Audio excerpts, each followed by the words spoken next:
Start. All right. All right. So here we are with the first episode of Gems Talk. I'm sitting here with my father, the one and only, the big homie, Cedric Senior. Of course, I'm Junior. You just call me C. Of course, I already told y'all that. We're gonna get into it. We're not gonna wait. We're just gonna get into it. But of course, father, you 59 years old. Facts. All facts. And like I said, I you know, the way you went through your life, the way you handled things, the way you've seen the mountains and tackled them and ran after them, it's more than inspiring. I'm more than proud of you. You're my hero. So it's only right I had to start off with you. We're gonna dive into the beginning and then try to just punch our way all the way to the end. To start off, man, how old are you? Where you born? Where you from? Where to start at?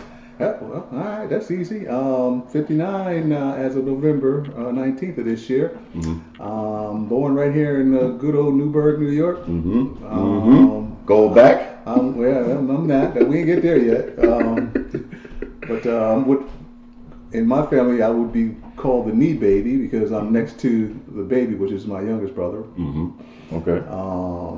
Yeah, so that's sort of the beginnings. I'm not sure where you want me to go with this. Well, I'll tell you. I'll tell you where we're gonna go. So, okay, so there you go. So you're close to the baby there. Of course, you got Miss Brown and Mr. Brown, your mother and father. How was that like? At least when your memory started with them as parents Well, in your house. Well, my mother used to talk about it all the time. We used to, I'd try and have conversation with her, just trying to get an understanding of where we are, where we come from, what our background is. But the story goes that my mother and my father met in Columbus, Ohio. Yeah. From Columbus, Ohio, they tracked their way over here to Newburgh. When they got to Newburgh, I wasn't born then. I was still not thought of. But they made their base here in Newburgh, New York. And that's when they started building their family. Of course, my older sister was born by that time. They moved here, and then I think when they got here, they started having the rest of us, which would be my brother Nate, then my brother Perry, then myself, and then my brother Ron. And so we ended up a family of five, one girl and four boys. And to start off, the street that you remember that you were born and you were moving around on, the first street in Newburgh. What street was that? I don't remember what street we first ended up on because I think I was a baby. But I remember my mother saying that we started out. We were on Lander Street for a while. There you go. And then from Lander Street, I want to say we went to William Street. We were over there for a while. And I was young on William Street. Yeah. I think I want to say I might have been about 5 when we were on William Street. And then from William Street, we went to Du Bois Street. 52 Du Bois Street, I remember that. And then from Du Bois Street, we ended up in the Kinney Apartments. Yes. And that's where we finished our growing pains, I guess. Yeah, man. I mean, just that alone, those legendary streets you just named right there, that's just enough right there. Oh my goodness. Right. So much history, you know what I'm saying? So yeah, you made it through those streets, and then you got into the Kennys. Of course, I'm pretty sure that was a lot of leaps for you that you had to tackle and face. What was that like? Well, you know what happens? My mother always wanted the best for us. Like she wanted better for us, and she knew growing up downtown, what we consider downtown, wasn't the best environment for young black men at that time. Right. And so she tried to move us into a better situation. And the Kinney Apartments was actually a better situation, a better community. Certainly wasn't middle class. We were still somewhat poor. Exactly. But she knew that was a better community than where we were at, and so she moved us up there, and she made the right decision. I mean, fast forward here I am, 59. It was definitely the right decision. But up there, when we moved to the Kennys, we started growing bonds with new friends, and we started learning about the difference between downtown and the woods. Yeah. I mean, there was me and a few friends of ours, the friends that I met up there in the Kennys, we stayed in the woods. Yeah. Like, we were always fishing or hunting. We were big hunters, but we were always explorers. We were more explorers than we were anything. But the Kennys brought that. I mean, because we didn't have the streets, that we had when we were on Du Bois Street or Lander or William Street. Yeah. And so we found ourselves just in the woods. And I think that's where I learned my love for fishing. I started when I started. Big fisher. Well, yeah. Well, that goes back to, and I guess we can get to that either now or then. But back then, my uncle Bootsy, who lived in Newburgh, which is one of my father's brothers, he had lived in Newburgh. That's right. And he used to come get me all the time. And he used to take me fishing all the time. And that's where my love of fishing came from. And so when I move up to the Kennys, there's water, there's woods. And so fishing is certainly a part of my adventures every day. And that's what I did. Me and my buddies, Pat Amos, Rufus Monk, Adrian West, Georgie Sweets, all us, we lived in the woods. I mean, that's where you could find us. And they used to call us the Wilderness Crew at one point. Why? What does that mean? Because we stayed in the woods. It's just out there wild. That's why. It was the Wilderness Crew. Okay. So I guess I'll just start. I'll keep it at the Kennys. As far as with growing up there, how did you run into the likes of, say, for example, like LD and those other guys? That's what I remember as a kid. So how did you run into those guys? Well, see, LD was my brother Nate's friend. Okay. But he almost became like a brother to us. That's right. And so this is a funny story. Like when we lived on Du Bois Street, we went to Broadway Street School. Okay. And LD was always been tall. He was this tall dude. Yeah. And so one day, I'm in maybe the second grade or whatever.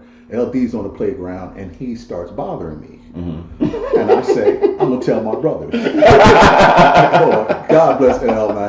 That was and really, LD was my brother, since passed away. But But right. I said, I'm going to run tell my brothers. Right. So I run tell my brother Nate. Brother Nate said, who is it? So he come around there. It's him right there.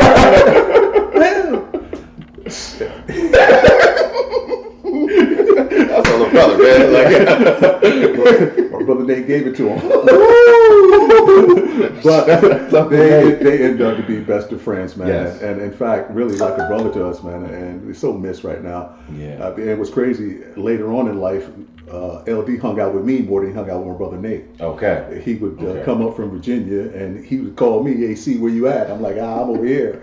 And so we would catch up and we would hang out. My brother Nate he didn't like to hang out, but me and LD, we hung out, man. So I so miss him. But see, I'm telling you. But man. Yeah, so that's L. And I think LD, well, like I said, we knew him from Broadway Street School. But what happens when we move to the Kennys, we lose our friends downtown. Down there, that's right. And we really don't reconnect to our friends downtown until we get into high school. That's because right. the high school brings everybody together. That's right. And then, some people, like our junior high school was separate from the other junior high school, which our downtown friends were in the North Junior High. We were in the South Junior High. But when we go to high school, we all come back together. Everybody's all in the same bunch. Yeah. Along there you go. You got the Goldbacks that I was just talking about. Yeah, Goldbacks. Yeah. So yeah, growing up, you definitely gave me some stories with grandmother. I think some real gems you got are with Mr. Brown, your grandfather. I think you got a story you was telling me about the Broadway Street School with him. Oh, about coming home. Give me that one. Oh,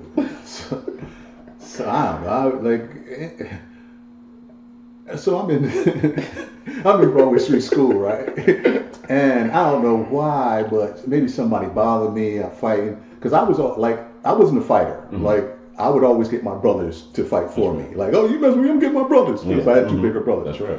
But I don't know why, but one day I ran home from school, and I was good for that. Like, I was running home from school like you wouldn't believe. But the school, Broadway school was only a few blocks from where we were living at. So I ran home one day, and my father's in the house, and I wasn't expecting him to be there. So I come in, boy, what you doing home from school? And I didn't have a good lie for that. Caught you off guard. Caught me off guard. And boy, he beat my God. Oh, that was child abuse for sure. Oh, that's child abuse for sure. And so I made it my business not to, if I ran home from school, I made it my business to walk in the house when school was out. And the only way they was going to get that report, somebody would have to come and tell them, hey, listen, he ran home today. Oh my goodness. So this is a funny story. So we're in the Kennys. So when we go to the Kennys, we get bused. That's when busing started, you know, and it's part of the growing up in the 70s. That's right. Busing. And so they're desegregating schools. So they bus us, we moved to the Kennys, they bus us out to Temple Hill School, which is way out, away from the Kennys farm. Yeah. So we get there, it's a lot of white people in there. And, you know, of course, I'm certainly not prejudiced and have any problem with them. But, so one day, I think I'm maybe in third, fourth grade. I don't know what I am. But anyway, I'm in charge of the ball on the playground at Temple Hill School. And so I get to say what we're going to do with the ball, kick ball, whatever we're going to do. So a group of dudes get in a huddle and they say, I hear them say, we're going to take the ball from Cedric. I hear him say that. So You go play. So I say, okay. I see, all right, here we go. So I cuffed the ball. So they ran up on me. When they ran up on me, I took the ball and I hit John McGorry. I hit him right in the head. Bow!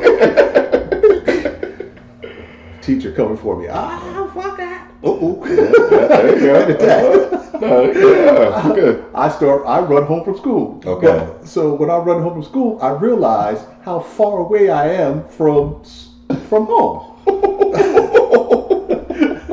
So How old are you? I'm in the third grade. I'm in third, fourth grade. Eight, No, maybe? I'm not in third. I got to be in the fifth or sixth grade by then. I got to be in fifth or sixth. If I think about it, I can tell you. But anyway, so I'm running home from Temple Hill School to the Kinney Apartments, and I get on that little main road there. Dairy Island. No, it ain't the Dairy Island Road. This is Temple Hill School. I forgot. Maybe they call it 300. I don't know what they call it. But I'm on the main road going down this hill, and the principal, Mr. Donato, comes and pulls up in his station wagon. I remember to this day. And he's like, Cedric, get in the car. No, I'm not getting in that car. So when we grew up downtown, we knew how to escape a car. So if the car drives this way, we just turn around this way. You turn around that quick. So that's what I was doing to him. And we played cat and mouse. We played cat and mouse for at least 15 minutes until he got tired. Kid out of the school as possible. Yeah, he got tired of me. And Mr. Nana was too big to get out and chase me, so I knew he couldn't catch me. Wow. So cat and mouse. Then finally, he decides he's gonna go back to the school, and now I'm tasked to walk home. Yeah. Boy, oh boy, oh boy! That was the first time and last time I walked home or ran home from Temple Hill School. That was the longest walk, and it was sort of scary because I'm all on highways. There ain't no streets, you know. Right. Broadway Street School. That's right. You had some angels on you. Yeah. Oh, man, Goodness, man. But I made it to the Kennys. Yeah. And I told him, I don't want to go back to that school. There's white people out there. I don't want to go back. And then I went back. I'm about to say, I'm pretty sure you had to hear her. She had to give you something. Well, no, you know what she did. And I don't remember her. Yeah, I don't remember her beating me. I don't. Maybe told me not to do it. I'm sure. Miss Brown. Wow. I'm sure she said don't do it again, but I don't remember getting a beating for that one. Okay. All right. Well, you made it all there. So of course, I don't want to backtrack a little bit, but like you said, you know, they both came here from Ohio. You know, and you gave me some of the streets that you ran down with them. How was it as far as in your household together with them as having a mother and a father in the same household? Well, you know what? It was always good to have a two-family household. You know, that was sort of like the thing to do, but also hard to do for a young black man. My father was young. And we were talking about the 70s. Yeah, 60s, 70s. My father was young, and he's trying to raise 5 kids. That's right. And a black man back in those times, it was hard to find a job and keep a job. In fact, you know, the thing was, last hired, first fired. And, you know, my father was that dude. Like, he would find work, and he would go to work, but for whatever reason, he would find his way not to have a job. From what I remember about my dad, he liked to gamble. And sometimes he won and sometimes he lost. But there were some times that he won. Like, he won a lot of money. Okay. So I remember this one time, he was out gambling, and he had came home, and the next day he was getting himself together to go back out, and my mother was saying, hey Nate, I need some money, you know, I need some money to get some food for the kids. And he's sort of ignoring her, like he's ignoring her. And she kept badgering him, hey, I need some money for them. So finally, he'd go in his pocket and he'd throw the money at her, take the money. So she looks at him, but she look at him. We all on the floor getting the money. Yeah. And she said, "Put that money down. Y'all ain't no dogs." I'm thinking, speak for yourself. I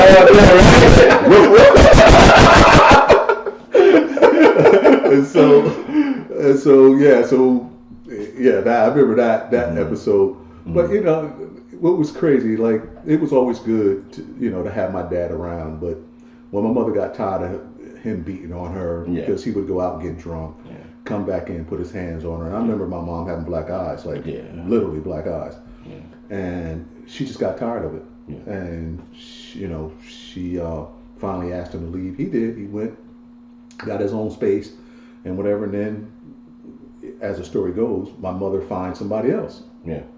And when my father finds out that she's seeing another guy, which happens to be a guy named George, who Mr. Pete. No, George Pete. No, George. It was just George. Just George. Yeah. He used to come by the store. Yeah, George used to come by the store.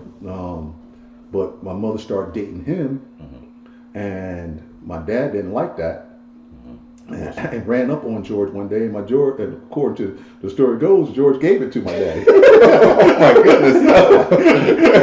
Some old African karate. Take that out. He lost the girl, and now he lost the fight. So okay, shot the shot. Yeah, shot the shot. Yeah. So, and I think that was the last time my father even tried to intervene in that relationship. Okay. But what was good about George, George was good. He was a savior because George didn't believe in beating kids. Wow. So my mother had to sort of conform to his way of doing things, which was fine with us. You guys loved it. You guys did love it. George was the dude. Like, you lucked out with George. Yeah, I lucked out with George. But and George was in our life for many years, and then some years, I would say 15, 20 years, George was in our lives. He helped raise us. And finally... For how long? I mean, George? I say high school. High school? Oh. Yeah, George was around high school. Okay. And finally, they decided to go their separate ways. But George, every time I see George, I read him like he's because he never wronged us. He always and like I say, he didn't believe in beating. So it was never none of that. And, how do you find that? And listen, my experience with my stepfather, so I did not luck out as well as you did. It's about me and you. Oh, no, this is not true, but I'm trying to tell you, you rolled the dice, you came out with some sevens, baby. Because you're such a dope guy, man. I swear. So with that, of course, and I don't want to just keep going back to him, but I just think there's more connections you probably have with him that have never been heard. With Mr. Brown. Give me some good times in the house with you guys. Well, see, so my dad, when he moved out, like I can't say like a lot of good times while him and my mom were staying together, and I'm sure there were. Like, my dad was a good dude. I mean, again, he's battling with the plight of a black man in the 60s and 70s. So and what stress is put on him trying to raise 5 kids. So, but when he moves out, he gets his own place out in the country. And we used to go out and stay with him out in the country, which is always funny. Marlboro, right? And so he would take us fishing sometimes. So I remember this one time he took us fishing, or we were supposed to go fishing. So we pull up to this place. He pulled up next to a car. He gets out. He tells us, "Stay in the car." So we're young. We get out the car. Next thing you know, we see my father running. I told you to get in the car. I told you to stay in the car. He's running, but he got a CB radio in his hand. Yeah, I heard New Jack City. New Jack City before New Jack City. New Jack City. He fell out, and apparently he got somebody's CB radio. Wow. So then after that, of course, he took it back down to Arkansas. Well, no. Let me give you some more. So when he had his trailer out in Marlboro, we would go out there and stay with him. And my father, there was a commercial that used to always come on, and it was a Hush Puppy commercial. And the Hush Puppy commercial would go like, "My dogs are breathing. I can go to school. I can be somebody." Like, that's how the commercial was. But they were talking about Hush Puppy sneakers. Yeah. And my dad would repeat that commercial back to us, and we laugh. But that was his thing. So one night he leaves us in the trailer. He goes out, And so we in the trailer, so we start rummaging through his stuff. Yeah. And we find what we thought were balloons at the time. It turns out they were condoms. Oh my goodness, y'all acting up. He had no clue, man. No clue. So we come home, we like, oh man, he didn't beat us for that though.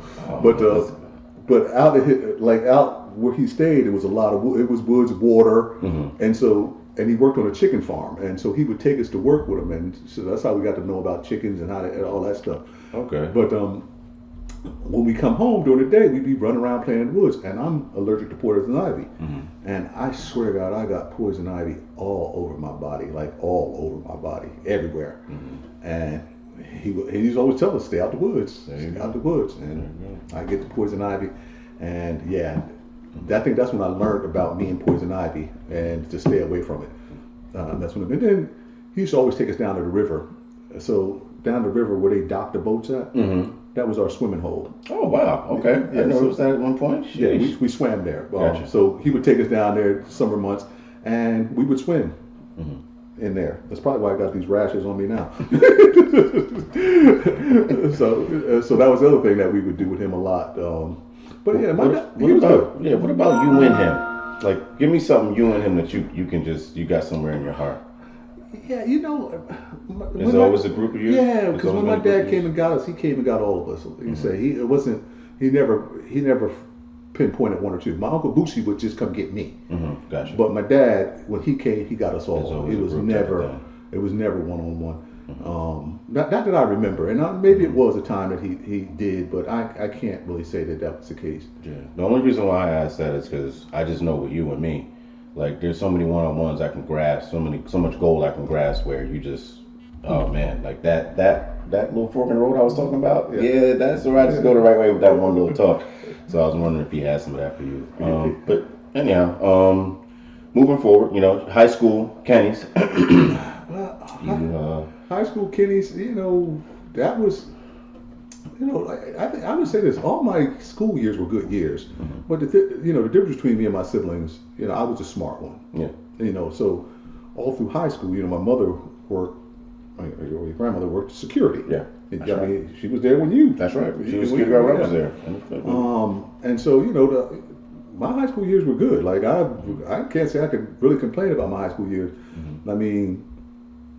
So of course I played football, and that started with Pop Warner. But I was following in my brother's footsteps. My brother Nate was a beast in football. Brother Perry was a beast on the defensive side of the ball. And so here I come up. I want to be them. I want to be that dude. And so all through high school, the sport that I played was football. But primarily, studying came easy for me. But I think I didn't really decide that I wanted to be smart until probably about the 6th or 7th grade. And I think that came because, again, I bust out to Temple Hill School, and now your peers are not, all your peers aren't the same color. Your peers are different colors now. And of course you want to shine amongst your peers. Yeah. And so I started studying more, and I think I really had a grasp for math. Math came easy for me. And so I carried that from elementary to junior high into high school. And I think that the good thing about my high school experience was it was different probably for yours with your grandmother. Yeah. Because with me, I could skip. Yeah. I could skip classes. And she would, I remember a time she caught me. I'm skipping, I'm going out the front door. Hey, where you going? Like, where you come from? You a ninja? You know the right doors to watch. So she pulled me back in, and she said, where you going, boy? I'm like, I was going down to go back, get down there wherever I was going. She said, well, listen, if you're going to skip, I'll tell you a secret. You don't use the front door, you use the back door. And let me go. Let me go. Yeah. And was any one of my other brothers, they going to class. Y'all need to take this one down. Y'all need to get this class down. Yeah. So there you go. Of course, I'm pretty sure. And this is, of course, one of the reasons why I'm starting to do this because, of course, right here, Miss Brown's Bar. full of gems. That lady was full of information. Oh, Oh my God. goodness! I need you to give me some. Give me some one-on-ones with you and Miss Brown Oh. that really steered you. Well, this is funny. My mom always talked like, she, so, I'm in high school and I'm about to graduate, and she tells me, "Yeah, you're going to college." I'm like, "Yeah, right." I had a plan for her, but she kept putting that in my ear. "Hey, listen, you need to apply for college. You're going to college." And I'm like, "All right." Yeah. So I'm thinking I'm gonna beat the system. You know what? So I applied to one college, Wagner College on Staten Island. Wagner College was a private school, a little hard to get into. So I applied to one college, Wagner College, because she wanted me to apply to college. I figured I ain't getting into Wagner. If I don't get in, at least I applied. And she'll see that it got denied. It got denied, and I'm not going to college. So I send my application in. Lo and behold, come back. You accepted. I'm like, accepted? Fuck. I gotta go to college. I almost had that out of here, man. Almost got out of it, but and I'll tell you, it was a struggle for her financially, man. I can honestly say that. Because Wagner was a private school. It cost $10,000 a year. My mom was a single parent on a minimum income, man. And I'm gonna tell you, and a woman who never graduated high school. Yeah. But I'll tell anybody to this day, my mom had a PhD. I don't care what you say. She was smart beyond her grade level that she never completed. She was so much smarter than that. Yeah. And she saw in me what she didn't see in my other siblings. Yeah. And she knew that I could do it. And she had always instilled in us, if you start something, you got to finish it. Right. That was her thing. And so when I get into college, now I'm in and I know I got to finish. And so I get to Wagner, and I do well at Wagner, my first year at Wagner. I do well. But it was expensive, and I wanted to take some of the financial burden off my mother. Yeah. So I transferred out to a SUNY school, which SUNY Albany is where I ended up at. Yeah. And I struggled in SUNY Albany academically. My first year, I literally was academically dismissed from SUNY Albany. What? I never knew that. You never knew that. Okay. I don't know the Albany dad. I don't know him. Oh, okay. Yeah, you weren't around yet. Of course, obviously. I don't remember that. You came while I was in school, but you weren't around. But yeah, so when I transferred to Albany, I can't. Well, hold on. Let me say this. When I transferred to Albany, I meet a girl over that summer. Okay. And so I'm in love, that summer love. Gotcha. But she lived in Chicago or Indiana. And so she moves back to Indiana. Of course, all I could do was think about her, blah, blah, blah, blah, blah, blah. And I wasn't doing my schoolwork. Gotcha. When I say I failed just about all my classes, and I get a letter from the dean. You are academically dismissed unless you could write a letter telling us why we should allow you to go forward in SUNY Albany. And I said, nah, I ain't writing no letter. I'm going to go to the service. So I applied to the Air Force. Okay. And didn't know that either. You know that? Okay. No. So here we go. See some gems for you. So I applied to the Air Force. So I go do the physical. I pass the test. I go do the physical. On the paper for the Air Force, they ask you a question. Have you ever had reoccurring back problems? And I say yes. Because I used to, over the summers, I always had these crazy summer jobs where it was hard labor. But this one summer job, I was working in the mess hall in West Point, and I was bussing tables, and my back was hurting from bussing tables. And so I just checked yes because I felt like that was true. And so I go home, I get a call from my recruiter, hey, listen, sir, we're not going to let you in. You got to go to your doctor and get a note clearing your back problems. I said, wow. So I was like, all right, let me write this letter. So I write a letter to the dean, and I wish I had a copy of that letter, man, to see what it said verbatim. But I pretty much remember, I pretty much told the dean, hey, listen, going from a small school with classrooms to a big lecture center, that was, that threw me off, blah, blah, blah. Whatever I said, it was enough. So the dean wrote me back and said, hey, we're going to allow you to come back in. You're going to be on academic probation. You got to get at least a 2.0 every semester. Anything less, you are going to be dismissed. Damn. And so I'm back into college. every semester I get a 2.0 or better. There you go. My goal was this. I graduated high school in '84, Mm-hmm.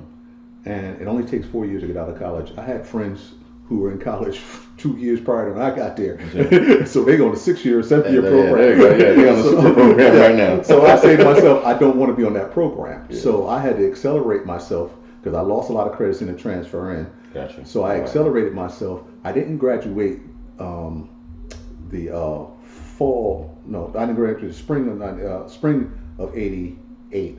I graduated the fall of '88. No, I graduated. I should have graduated the fall, but I ended up graduating the spring of '88. But I got out in '88 because I took this extra class. I probably would have got out in '89 had I not accelerated myself. And of course, so I get my degree. And I'm 87, so please say that. Okay. The part where you're a college student and you got a newborn. Right. Right. So, so your mama tell me you're That's pregnant. a beat, dog. So your mama tell me, oh yeah, I'm pregnant, I'm having it. I'm like, oh Lord Jesus. That's shit I need right now. So I'm in college, 87. I'm still in college, and I'm on academic probation, and I'm trying to figure out my way through college. And so of course, you come along, and when I go to the hospital and I see you for the first time, my first introduction to you, I look at you and I said, yeah, I can't deny him. So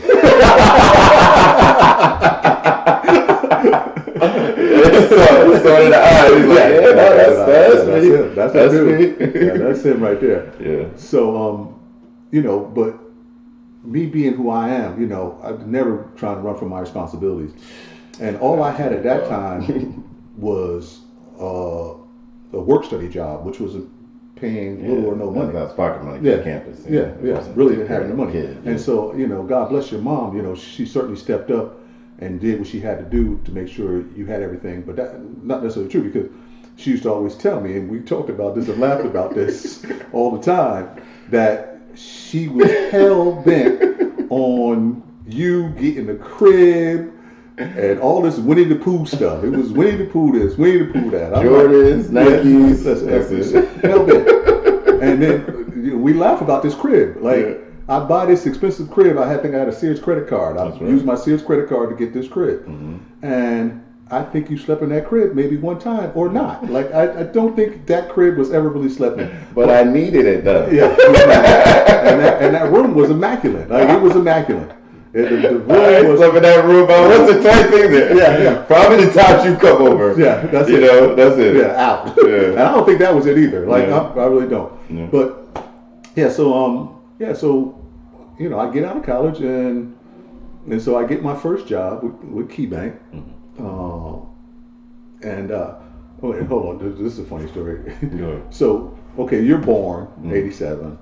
I'm still in college. Yeah. I'm home one weekend. I'm fresh in from the bar. I'm hungover. Phone ring at the house. Cedric, telephone. One of my brothers. I get on the phone. It's your grandmother. Oh, I know that's called. I know this call. Cedric, you need to drop out of school and get a job, support that baby. I'm like, who is this? That's Gladys. I'm like, all right. I said, Ma, telephone. I got somebody for you to talk to. I wish I was a fly on the wall with that conversation. I handed the phone to my mother and I went upstairs, but all I heard, bitch, he ain't dropping out of school. What the hell wrong with you? He gonna do that. She went in on Gladys. I believe went in on Gladys, but guess what? She was right, because she was 100% right. 100% right. Because you fast forward to where we are right now. Man, wouldn't trade it at all. 100% correct, man. And of course, you finish out your college with a kid. That's right. Give me Cedric out of college, got a degree. What does he do? Well, Cedric gets a job. I get my first job at the bank. I'm a suit and tie guy with a briefcase, and when I get out, I get my first job with KeyBank, but I'm in their management training program, and I was a token black dude, and I had to train up in Albany for a year. Okay.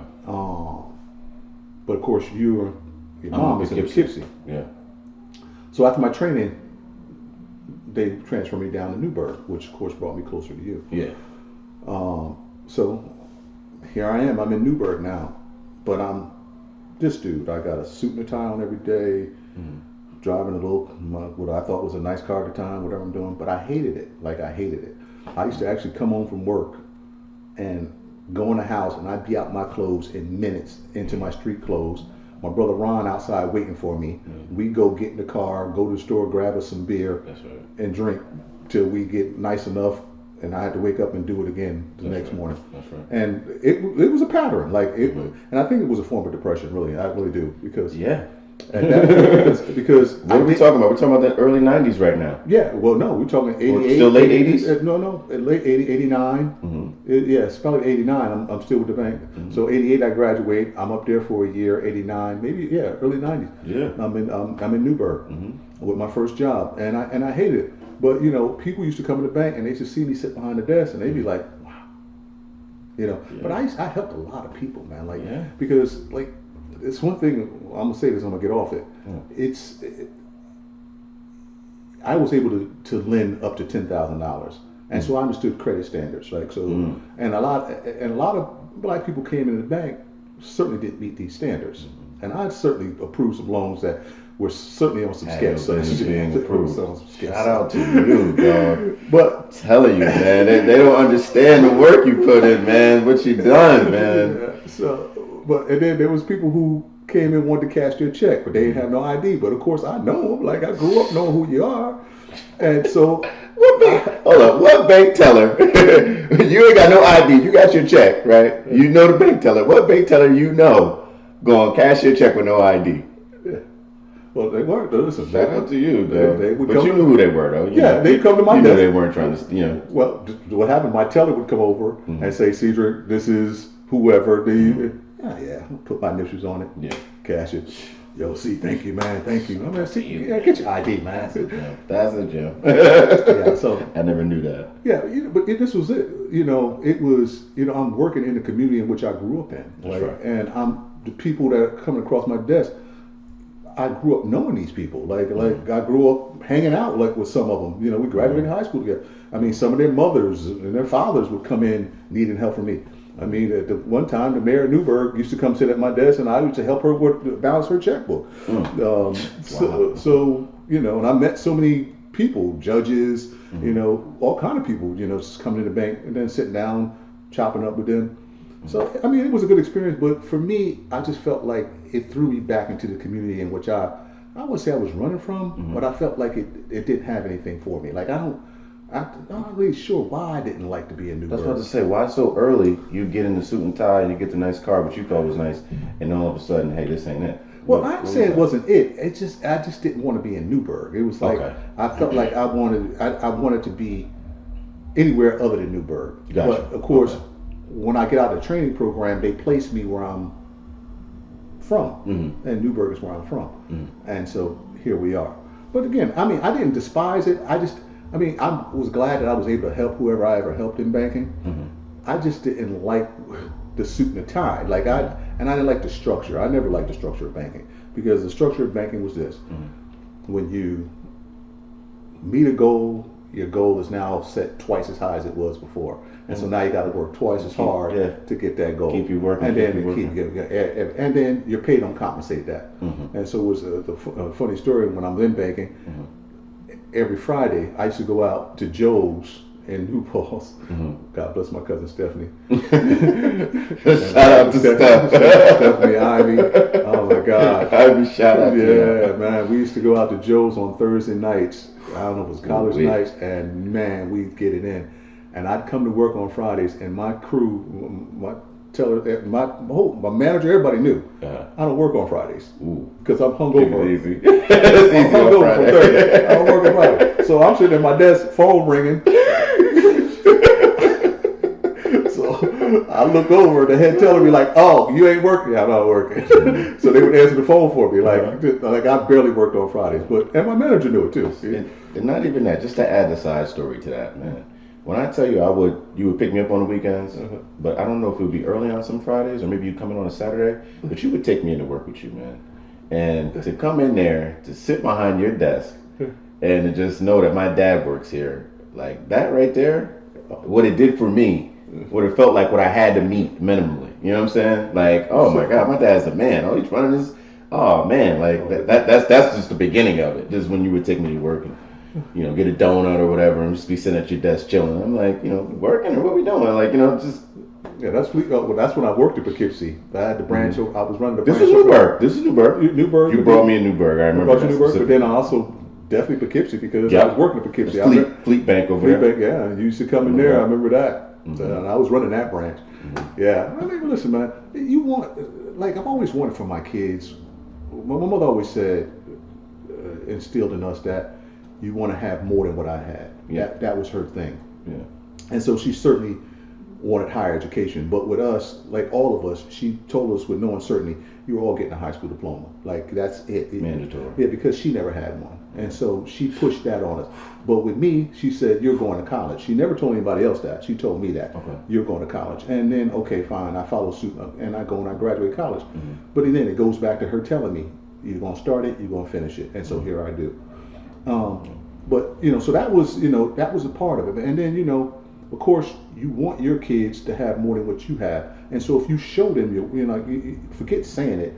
Sometimes you show them, okay, well, listen, this is your father. This is his car. This is his branch. This is what he's doing. And again, as a kid, it did what it should have done. It left an impression on you. Yeah. Not that you became a banker, but you certainly have a college degree. Oh yeah, no, that was mandatory. It's just been raising the bar is mandatory over and over and over again, man. And that did wonders for me. Coming to see you in your bank. And career-wise, okay, so you jump from the banker. Tell them about your last day as a banker and how that went down. Man, listen, at that point I was working for a bank in New York City. I was the assistant vice president in charge of branch operation, and again, it was the same concept. It was a smaller bank though, but of course, anytime I ever move, I always move for money and this gave me opportunity, one, to be an assistant vice president, and was hoping to move to the vice president level at one point, and maybe higher. But that's when I didn't have a problem with banking. I figured that was my career, that's where it was going. So when I'm down there, I'm hating the commute because at first I started taking the train, and the train was horrible. The seats were horrible. In fact, me and Sharon were commuting together, and I would hate the train. And so the first time we were driving in, and as we're driving, I think I had the Passat then. I'm driving, but I'm giving it. Sharon thinking I'm trying to kill her, so she don't want the Passat no more. So shout out to Mama Love. So I park that and we get on the train. I hate the train. The only thing I got out of the train, I did a lot of reading. I read a lot of books when I was on the train. A lot of books, but I hated the train. Then I got off the train, we started taking the bus. And I didn't have a problem with the bus, but I had a problem with this commute anymore. And so one of my bank customers who owned a couple of stores came in. He was trying to get a loan for a building. I helped get a loan for the building, and he was grateful and thankful for what I helped him do. So anyway, he tells me, he said, why are you working at the bank? He said, don't you know you can make so much money in a store? I said, really? He said, yeah. He said, man, he said, I don't know why. He said, I make X amount. He said, how much you make? I think at that time I might have been making $30,000, which was good. At the time, yeah. At that time, yeah, that was good at the good, time, man. So he's like, yeah, no, you can do so much better. So I said, all right. So I always played in the stock market, and one of my stocks happened to take a rise for the better. And so I said, all right, let me see what I can do. So I said, I'm going to try a store. So I found a store which was right across the street from the guy who told me to open the store. So that corner store was his store. Yeah, and then my store right across the street. So I took his customers, essentially. But when I get in there, that store, well, hold on. I quit my job. Yeah. And of course, Sharon is going crazy. Oh, you quit your job. Listen, my thing was this. If I can make at least my salary, we're making it on my salary. If I can make at least my salary, we're going to be all right.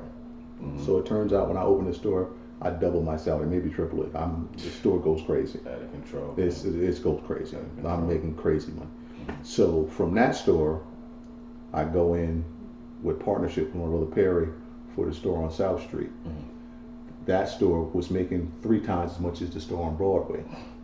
Jeez. So, but of course we're 50-50 in that, so I'm splitting the money with him, or so I think. But we're not even gonna get to that. Yeah, no, we're not even. Okay, let's get off of that. Right. From that store, I decided to open up the fish and chip restaurant. Fire. So I opened that up. So that's 3 stores, dog. Yeah. In how many years? This is not, well, so the first store and the second store came within maybe a year, 8 months. First store, maybe 8 months later, the second store, maybe a few months after that, the fish and chips came. And right around the corner from South Street. Right around the corner, yeah. And what made you think of the fish and chip spot? Well, so we used to go down to 125th Street and shop, but right around the corner of, I forgot the street, but it was by Sylvia's restaurant. There was a fish and chip restaurant that did these fish sandwiches, and the line, every time we went, the line was around the corner. And so we get in the line one day to see what it's about, and we get this fish sandwich, and boy, oh boy, we go back in, hey man, what kind of fish is this? Like, they tell us what it is, blah, blah, blah. But it was simple. They were frying this fish, throwing it on a piece of bread, adding what your fixings was, press it down, bite it, amazing. And it was simple. And so I said, wow, if I could bring that to Newburgh. You know what I thought the reason why you did that the whole time? I thought you understood everybody getting out of the club and ready to eat. Yeah, no, that wasn't it. I thought that was it. It turned out to be that. Like, yeah, I didn't understand it. I didn't understand that, but it turned out I made more money after the bars closed than I did all day. Yeah. And which was, good. But the fish and chip restaurant, it made a little bit of money. It never made the money that I hoped it would make. But that was fine too, because I wasn't coming out of my pocket with any money, and I was putting a little bit of money in my pocket. So it wasn't a burden on me. And then so the story goes is that Sharon wants to start having babies, and I got all these things going. I said, all right, time to liquidate. So I sold the fish and chips. I sold the store on Broadway. I still had the store on South Street. But when I sold all the stuff, I'm thinking, okay, I always wanted to drive tractor trailers. And actually, my brother Nate sort of gave me that idea. Like, where'd you get that from? My brother Nate gave it. My brother Nate had said something about tractor trailers when we were much younger. Okay. And not that he ever did it, but he had mentioned that. And that had stuck in my head. And so I decided I wanted to go learn how to drive tractor trailers. And so I go to school, I get my license. And so I have this rule in my house is that somebody has to have health insurance. Of course, I'm self-employed. I don't have self-insurance. Sharon is working. She has self-insurance. So now she's pregnant with Whitney. I go out and find a job to bring the health insurance in the house. But I said, okay, I want to drive trucks. So I get my first job with Snyder Trucking Company, and I'm over the road. I'm not home every day. I'm over the road. And Sharon, how long do you do that? Not long. Okay. Sharon tells me this story. Actually, we talked about and laughed about it the other day. I'm over the road. I come home. Whitney's born. I grab my baby. She look at me and say, "Yeah." I said, "My baby don't even know me." So I end up quitting that job with Snyder, and I end up getting a local job with Arnold Transport. Hold up, that's the gem right there, though. The trigger of your child not recognizing you, just saying, okay, I'm gonna change my whole world. Right. Yeah. But I had to. Yeah. One, because this is part of the trigger. Well, certainly my daughter didn't know me. But secondly, I get my first check. Now I'm used to making 6 figures a year. I get my first check. I want to say it was $540. I want to say it was. You thought it was missing some money. Thought it was. No, I knew. You knew it was missing some money. It was missing some zeros. Yeah. And how am I going to live off this? Yeah. But we had health insurance. But I was like, I can't do this. And I'm away from the house most of the week. Baby don't know me, and I'm only making this amount of money. I'm like, no. So I quit that job. I get a job with Arnold Transport, local job. I'm home every day. I'm making crazy money at this job, and I'm loving it. And I'm like, wow, that's great. But so I have health insurance. So Sharon, I think, stayed out of work for 2 years with Whitney. And then finally she decided she was ready to go back. She goes back to work. I say, okay, I think I'm gonna do a bar. Now, now, how'd you come up with that idea? Well, Like, and can we just stop again? I'm sorry. I'm sorry I keep stopping this because I think we're just talking about it like it's just nothing. But, dog, there's millions of people I ran into where, they can't even get off, getting out of the 9 to 5.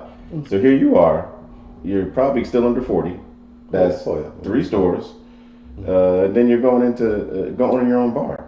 Right. So what triggers your bar at this part of your life? Well, I had always wanted to do a sports bar. Yeah. Sports bars were big back then, and it was something I felt like was needed in the city of Newburgh. And so I said, all right, let me try the bar. So I had a couple dollars from the sale of my stores, and I decided, hey, let me try a bar, and so that's what I did. So. Hang time, notoriously, aka bang time. It was hang time to me. Yeah, and the bar gave me everything that I wanted. I mean, look, it gave me the kitchen, so I still do my fish and chips out of the kitchen. That's right. And you knew what they was getting there. Yeah, knew it was getting there. Yeah, and it made a lot of money. It made a lot of money, and it didn't. And I always say this: bars and restaurants are only really good for 2 years. That's standard in the industry. And if you get more than 2 years out, try and get out because eventually it's going to find its way. It's going to find its way. And we saw hang time start deteriorating with these people coming in fighting. But we certainly had a lot of good times. And I also remember when I'm doing the bar, I was trying to teach you how to start. I don't know if it was the bar or it was the store on South Street, trying to teach you how to start a business from the start to the finish. And I sort of remember saying that to you. Oh, I can tell you right now. It was definitely, if I'm not mistaken, SWC Trucking. No, it wasn't. No, it wasn't SWC. No. Or it could have been. It could have been Hang Time Bar. It was Hang Time. But I remember sitting on your bed, literally, as you were on your computer, and you were telling me how it needs to be, and S Corp and all that. You were breaking all that stuff down. I didn't understand it, but I remember you throwing the terms at me as you were like talking me through it. I didn't really get it. And then I was trying. I think I remember you were in the bar, and the bar's not really ready yet. Probably looks like what the basement looks like now. Oh yeah. We had the vision, but it still wasn't up and going. And I like, we need to do this. We got to go out and buy equipment. I said, we got to get equipment at the auction. And we found the auction, and we went up to the auction. Sanford and Son. Yes. God. And that green truck, dog. Oh my God, that pickup. Oh my God. I remember one time, and let me just say this. This is hilarious right here. So me and you, we at auctions all day. And you out here, I'm just like, damn. And we just not leaving with nothing. But we finally come up with something. It's like a hood of a stove or something like that. So since we had these auctions, we really couldn't stop to really get nothing to eat. So me and you are dying. Like, we just like skin the bone at this point. So you order the food. After we get the food, I think it was KFC. So you hand the bag to me, and I'm going through the bag, and I'm just like trying to figure out what's what. And you said, you drive, we're going to stop, like you said, hold up, nigga, you tripping. Give me this motherfucking bag. I'm hungry. What the fuck are you doing in there? I was in tears when you called me like that. I was like, man, I'm just trying to make sure we got the right stuff. I said, no, nigga, you tripping. You grab anything in that bag, we start eating immediately, sir. What are you doing? But man, no, those times were dope too, because then, I mean, when the bar wasn't done, where you had to go ahead and get, I'll never forget, a Munchie's father, Pete. Yeah, Mr. Pete. Mr. Pete, you had to come in, have him do the plumbing. He does. And then you had some other cats come in there. You did some of the electricity yourself, but you had cats come in there doing some of that too, or at least pointing. Yeah. It was never to where you wouldn't try to shoot your shot yourself. Oh, yeah. It was always you hear enough and then you go ahead and shoot your shot. I did a lot of work, man, and it was just crazy. The city of Newburgh was finding every way not to allow me to open. So I get to a point where I got everything in there, TV, everything, set a bar set up, ready to go. So the inspector has to come in and give me the final approval. So he comes in and he says, oh yeah, you need another stall in the ladies' room. I was like, really? I said, wow. To meet code? To meet the code. I said, okay, Giametti was his name. I said, so is that it? But he was a racist dude. And he's on the city. He was a city code compliance. Okay. So he said, so I said, all right, that's it. But if you walk in the ladies' room, you would look and say, where are you going to put another stall? So he sent you on a Mission Impossible mission, pretty much. Yeah, he was trying to put me on a possible mission. So God bless Sharon's uncle. Mr. Robinson, came. He looked in the bathroom. He said, it could be done. He said, this is what you got to do. He said, you got to knock that stall down, keep the toilet stool, put the stall stool right here. He said, you got to jackhammer the floor. You got to jackhammer the floor. And he left me to my devices. I went rid of the jackhammer. Got it done. Got it done. Got it done. I called you there. Hey, listen, come up and do your inspection, man. He came in, looked in there. He tried to go somewhere else. Hey, no. That shit that you told me I couldn't open. That's right. Unless I get done. Give me my CO. That's what I told him. But so I ended up getting the CO, man. And like I say, the bar did well, man. It did better than. Well, the store on South Street, like I say, I'm sort of splitting that money, so I can't really say that. That store did some good numbers, but the bar did some really good numbers too. Yeah. The bar did some good numbers. I'm not gonna hold you. That bar inspired this whole setup that I got going down here, man. Okay.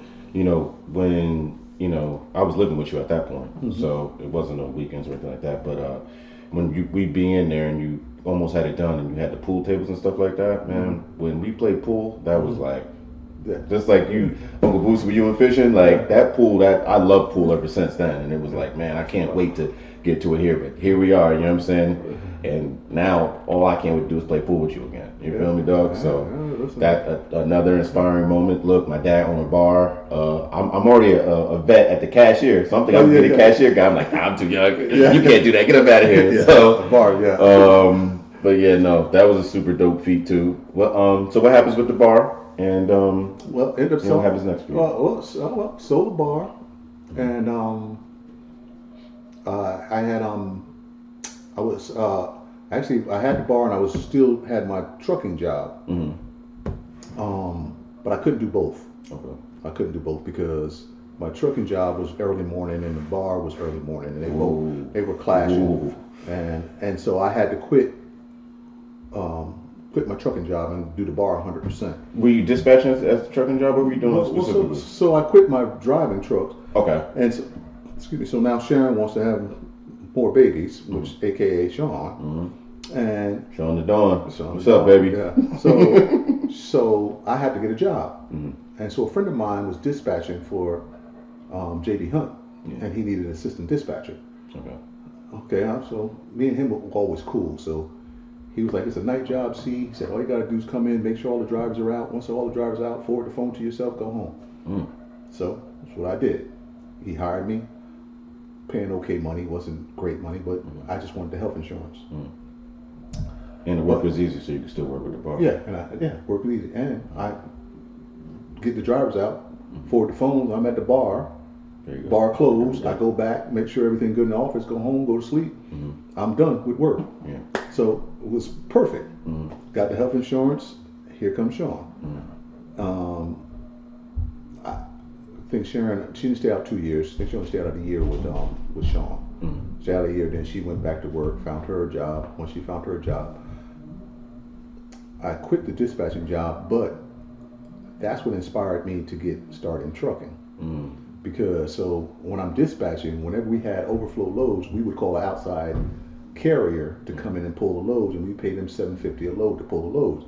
And so I'm thinking, wow, if I had my own trucking company, I can do that. I know the manager. So I'm like, all right, this is what I'm gonna do. Once Sharon goes back to work, gets health insurance, I quit the job. I go to my manager and listen, man, I'm gonna get a truck. Put me on. Let me, do your overflow loads. And he does. And I tell you, my God, that's probably it's probably the hardest I worked in trucking, but it's probably not the most money I made in trucking, but I made a lot of money on that account. But it was a hard account because you had to drive and you had to unload. And there's a lot of guys, little Nate will tell you, I let him come and paid him to unload. CCL, paid him when he got out. They get out of jail and it was a couple dollars. So I would pay them to come and unload the truck for me. And they'll tell you the work that they had to put in the manual labor. Manual labor. But I used to do it myself. And so, I paid them a few dollars to come do it, which of course killing two birds with one stone. Helping them out and then getting that hard labor off my back. Exactly. but giving them an understanding of what the fuck, excuse me, what it means, what hard labor means. Like, it's the hustle. Like, and again, so whatever you got to do to get that dollar, you got to do it. And that's what I always said to myself. Like, I don't care about hard labor. The hard day's work. My mom always said it too. Ain't nothing wrong with a hard day's work. There's nothing wrong with it, and it's true because and it's an honest day's work. And then that's what I've always knew and understood. Like, for years, people always thought I sold drugs. No one could understand or knew how I made my money. And I absolutely never sold drugs. And the times I've tried to sell drugs, it never worked out for me. And my boy Sweets will tell you a story that's a true story. Goodness. You trying to sell drugs? Oh my God! Jesus, Dad! Damn, I didn't know that. Shut up. All right, so well, listen, it's out in the street, City C, baby. City C, baby. Facts. Okay. Damn, you sold drugs, Dad? Okay, so let me tell you my drug story. Yeah, give me that one. Before you go too far with it, let me tell you my drug story. Okay. So it's 84, summer 84. I'm out of high school. We're at a statute of limitations. So that's we're out of that. Come for me if you want to. Hey, listen, if you ain't catching it in my hand. So it's the summer 84. I'm out of high school. Crack cocaine is sweeping the nation. Yeah. And people are making crazy amount of money. Now I'm on my way to college. I got accepted to college. I'm on my way to college. I got my summer job. Summer job is over, but I got my little savings that I made from the summer job.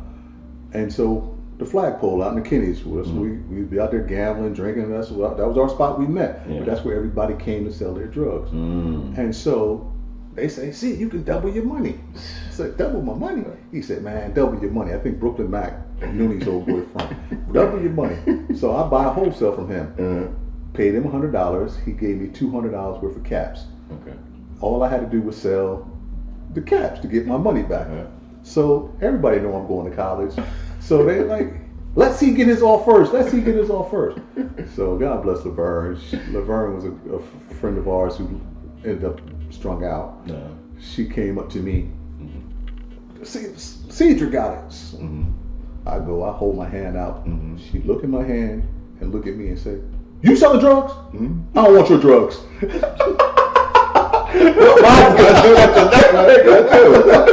She would not buy from me. I think I sold, I swear to God, I think I sold maybe one or two that night.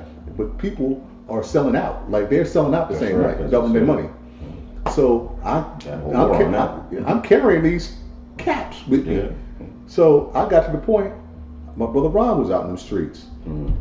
I said, Ron, sell this. Give me my $100 back. I don't even want no money. Give me my $100 back, and I'm going to school. There you go. And he did. He sold it. Gave me my $100 back. I went to college. See? And to add to that, you've always told me, man. However you do it, it just got to be an honest hustle, man. Yeah. Hustle, man, but it got to be honest, man. Whatever it is, it's got to be honest. Okay. So that's not the back first. where you were. Oh, that's the first. Okay. So my second drug, my second attempt to sell a drug. I'm gonna try it one more time. Hold on, let's see. The bird guy got out of here. I thought it was a fluke. So me and Sweets hanging out, old Eureka Bar. We hanging out.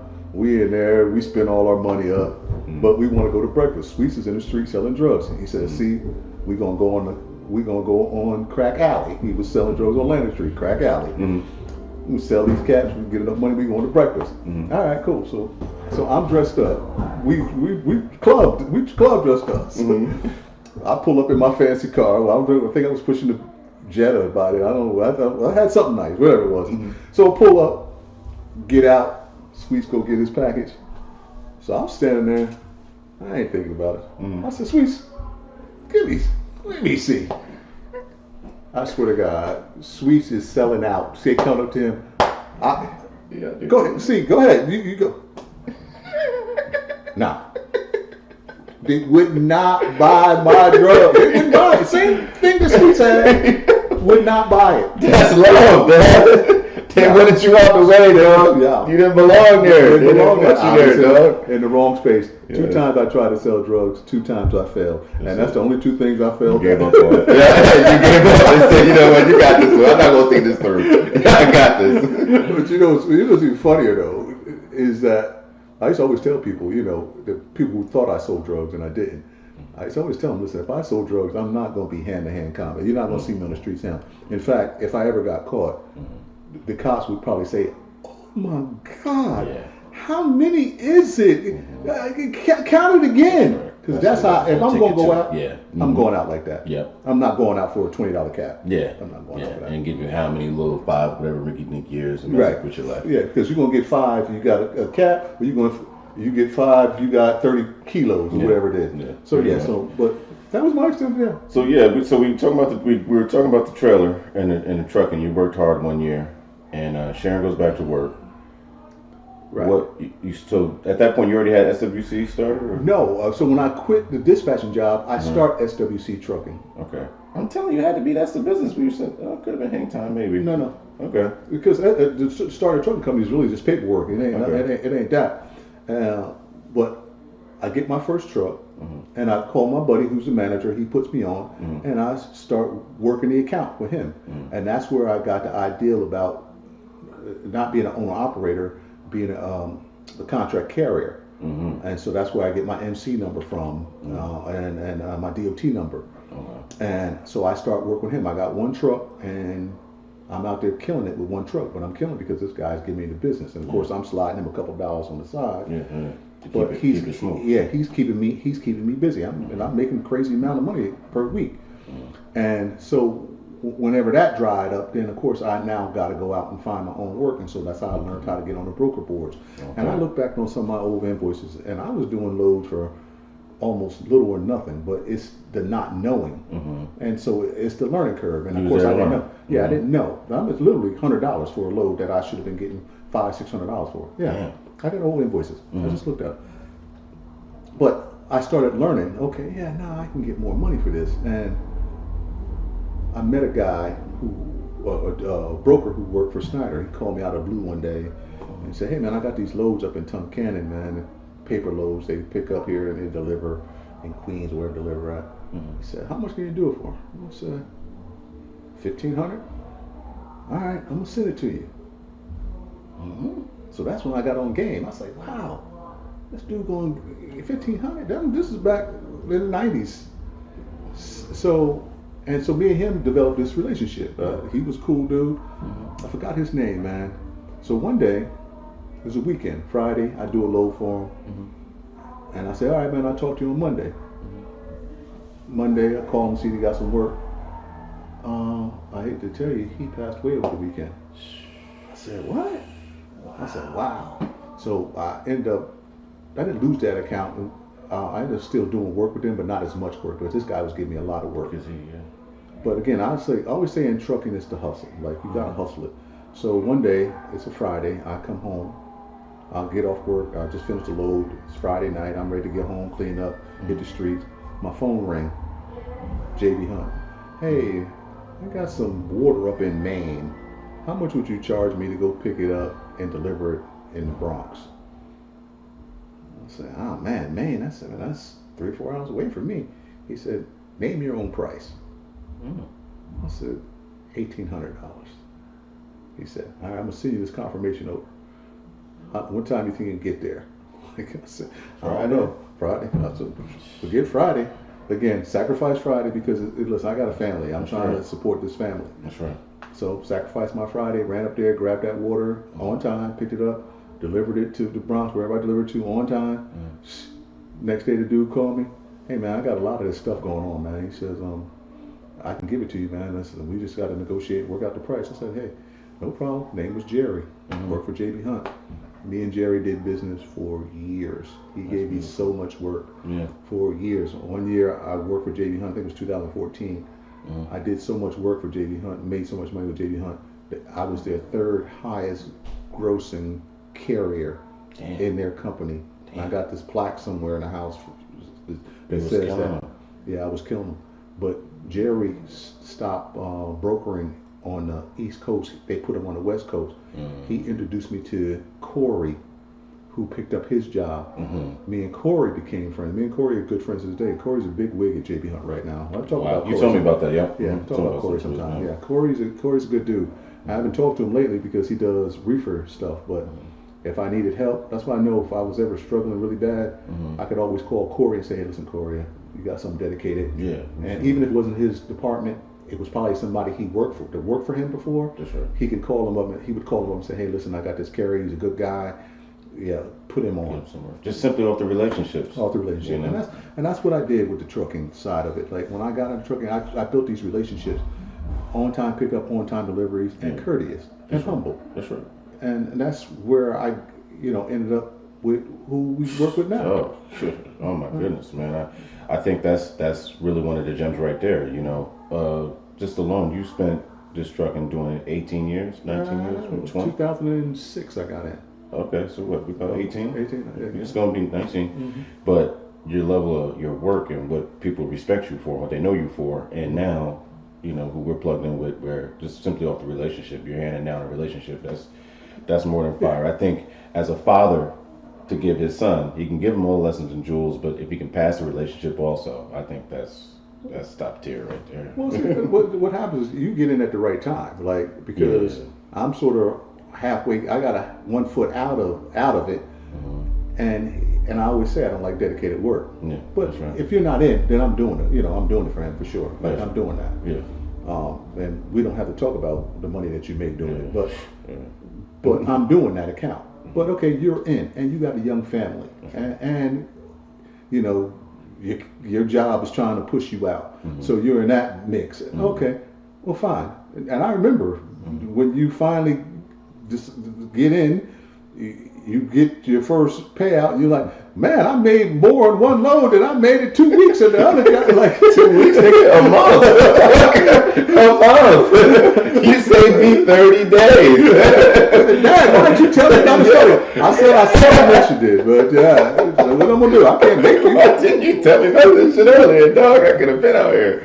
But it's God's timing, man, and it's beyond a blessing, man. The dude we plugged into he's amazing.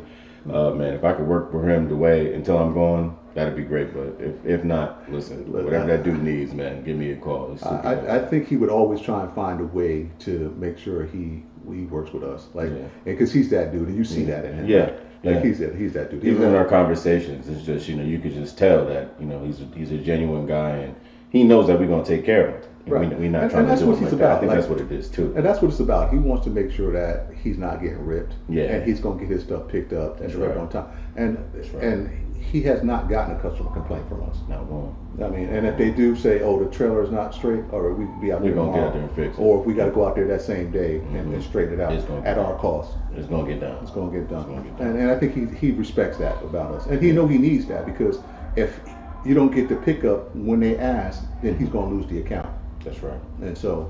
And he damn near at a 100% hit rate right now. Every time he calls, it's like it's done. There ain't no question about it. Yeah, So. and the thing is, it's perfect for you, because especially you had opportunity to stay home with your son. Yeah. And let me just touch on that. I wish I put more in that idea of knowing that I wanted it, but put more in it in a way where I was dropping gems. But I think I did what I wanted to do. But I just wanted to add that was a dope feat too, to be able to do that. Yeah. You know what I'm saying? Just trying to make the next line better. That's what we're doing. You make me better, where I make him better. Well, I'm gonna go back to what my mother said. My mother said you want to make sure that you have more than what I had, and so I instill in my kids to have more than what I had, and so that's the direction I try and push you guys to have more than what I have. And listen, everybody's on track. I can't say with no uncertainty. All my kids have a degree. You have a degree. Whitney has a degree. Sean has a degree. So that's only going to tell me that once it's time for your kids to go to college. That's it. There you go. That's it, man. Pass the ball. And then that's where you might get your doctor, your lawyer, your Indian chief, whatever it is. But you just want them to, certainly get a higher education, and certainly try and find some space in their life where they're productive and making good money. Sure. Like you might want to, I mean, that's it. And save them a lot of the bumps on the head. Right. Because if I could add, I think, man, you saved about 100 bumps on my head. Oh, come on, dog. More. Oh my God. God. Well, listen, so God bless your mom, man. Shout out to her, for real. So back when you were young, and me and her worked together, but we were always cool. Yeah. and we were never, it was never an issue. Well, it was one issue, but we'll talk about that funny thing. Yeah. But anyway, I used to always tell her, listen, when he turns 10, that's half his life. Yeah. Let him come stay with me and let me raise him to a man. That was our agreement. We agreed to that. That's right. You turn 10 and I don't see you. That's right. And so you still with. I get the call, 14, right? Yeah, 14. I get the phone call. Cedar going to come stay with you. I said, hold on. I said, listen, he come. I said, but this ain't no weekend thing. I said, he come, he ain't coming back. So ain't no going back. Ain't no coming back. So you were happy, and at that point I didn't know what was going on. I just all I knew, and I don't think I ever asked because really, give me my son. Like I don't care. Yeah. And I should have cared because it would have changed something. Yeah. Definitely. But okay, you come, and I say, wow,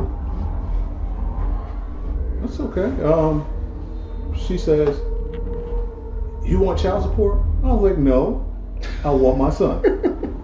I don't want no child support. And I could have got child support. I know. No, I don't want child support. I want my son. That's a backstory. I just got done talking to Marquise. after he got custody of Marquise, that nigga went got child support from his mother. I say, yeah, that nigga ruthless. He's ruthless, man. But it tells you the type of man he is. Exactly. It says exactly what we need to do right there. Yeah. Well, you know what? That's not necessarily true. Some men. Well, okay. Some men need it, but he didn't need it. I think he was okay with it. And I was okay financially. And I didn't need it. No, you. So yeah, come on, cut it out. And I know your mom needed it. Yes. And so no, we ain't doing that. So come on. And so of course, when you come to the house, it changes the dynamic of the house. Yeah. But not in a bad way because you were funny. Yeah. Peeking out the room, going down the stairs, grab the refrigerator handle. Looking left and right. I didn't want to get into it, but man, let me tell you, man, it was a war zone, man. I just want to enjoy some shit without getting talked to about it. God damn. Get your stuff out the refrigerator. Dog. Here you go. Ninja. And look, I got out of there over a fucking pickle. I had to get the fuck out of there. I said, yeah, that's it, man. Listen, my pop got it at this point. We're gonna take it from there. Yeah. So, but that was the whole thing, though. Like, I didn't when she said you were coming to stay with me. Yeah. I said, listen, he is not coming back. That's right. And then, okay, so when you come.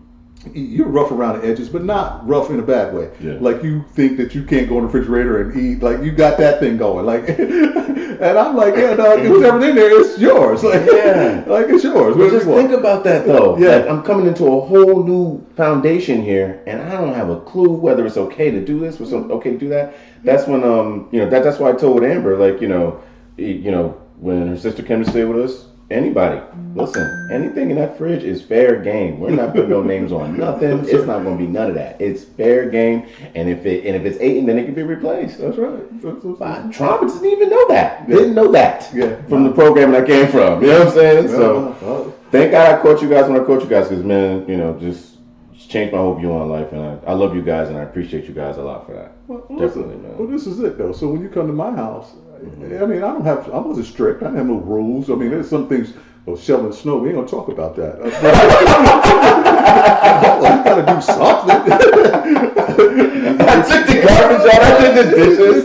I shoveled the walkways too. Do something. But I already knew you were going to college. Yeah. You didn't know that, though. No, I didn't. Yeah, you didn't know that. I wouldn't even know what that was. Yeah, Truth be told, I didn't even know that was the goal. And you know what's crazy? And I'm almost glad that Charles did what he did because he gave me you, who gives me you right now. That's right. Because you wouldn't be a college graduate. I doubt you would ever went to college. Yeah, I doubt very highly. I think if I'd have stayed in Poughkeepsie, it'd have been the wrong way. Yeah, I'm almost sure that would have been the case. And what's crazy, as a father, I probably couldn't have stopped it because it's hard to control somebody when you don't have them in your household. That's right. When you're in a household, there's a different form of control. That's and it wasn't. And I'm not saying control in a bad way, but it's direction. I think that might be the better word. Yeah. Because I wanted you to go in the direction in which I went. And I always said that you were my professional slacker because you were smart as heck. but you just did minimum. You only knew minimum. I just thought I could do what I needed to do to just make you happy, so that we could go live happily ever after. That's it. That's minimum. Whatever you want, though. Just let me get there, so I can just go ahead and enjoy my life now. And what I remember most, and we would move on after this. I remember like after you got your associates, you were like, "Yeah, I'm done." No. Have me double back and go another 2. So now I'm in here bad, like, yeah, man, what else I gotta learn, man? Damn, I'm ready to hit the streets. I'm ready to get busy. Yeah, no. You're like, no, man, you gotta go back there to figure out some more. But see, I gave you your associates because at least if you got that, it is a college degree. That's right. But I knew it wasn't enough. That's right. And so once you got the associates, and I knew that you could handle the course material, okay, let's go get that bachelor that you need. I didn't make you get your master's. No, thank God. Yeah, I made you get your master's. So I love the experience. You know, it was dope. I think outside of just doing the school, you know, just being out there by myself and then just really trying to figure it out. You know, you gave me a credit card, and every time I called you, you hold me down. But there's times I'm like, I gotta get me a job here. You know, I gotta be a DJ. I gotta get a little money. You know, just trying to do my own thing. And I think college definitely helped out a lot in that aspect too. Definitely. Right. I mean, because it gives you some form of foundation. It's what it did for me. You know, you're out there on your own essentially. Yeah. You know what I'm saying? You got your parents, and of course, you got 2 parents or 3. Yeah, 3, mind you. That's right. And you could always call if you needed it. You were going to get it. That's right. But like with me, it was a hustle. Like my mom didn't always have it. Like that's right. And then what you said, the ramen noodles and peanut butter PBJ saving your life? Man, oh my God. Yo, we were like some motherfucking educated crackheads trying to figure out how to warm up cans of soup without a microwave. We didn't have a microwave. Okay. So here we are now. So you're 18 years in. You're still trucking now. I'm just gonna ask some straight questions, and you just give me some direct answers, and then we'll go ahead. We'll cap it off with that. As you know, throughout your career, do you feel like you've hit your life goals, or just life? Do you feel like you hit your life goals? I think I can say career wise. I think yes, and I'm gonna say yes, and I'm gonna tell you why. So there was a time where I'd always said that I was going to do 7 figures in trucking. And I took my trucking company from making 6 figures one year to making over 7 figures the next year. And that was my goal. And when I hit that goal, that's what I had always wanted to accomplish. And yeah, so I say, yeah, I did. I feel like I did. So you checked that box off. Okay. Yeah. Now, let's see here. As far as with you going through all these stages and you gaining the knowledge that you've gained, what can you honestly say out of the 59 years that you regret? It's hard to have regrets, but you know, I think regrets are hindsight, which also makes them your teacher, right?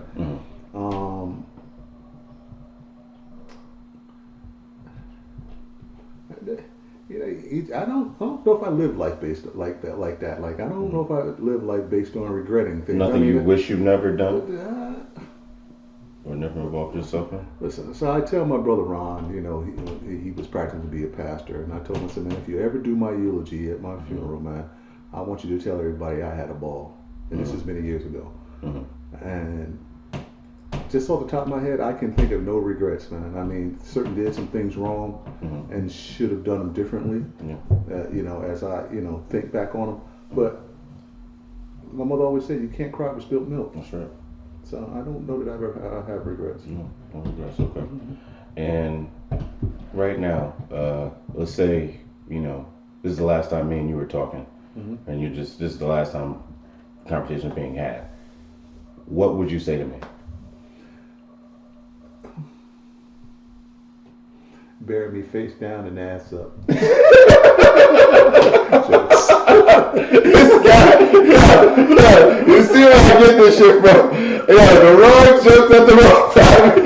That's him. That's where I get it from. Oh my goodness, man. See, I think I would tell you to raise your kids, man, and make sure that they get the education, because my mother, your grandmother, always preached education, and make sure that they do better than you.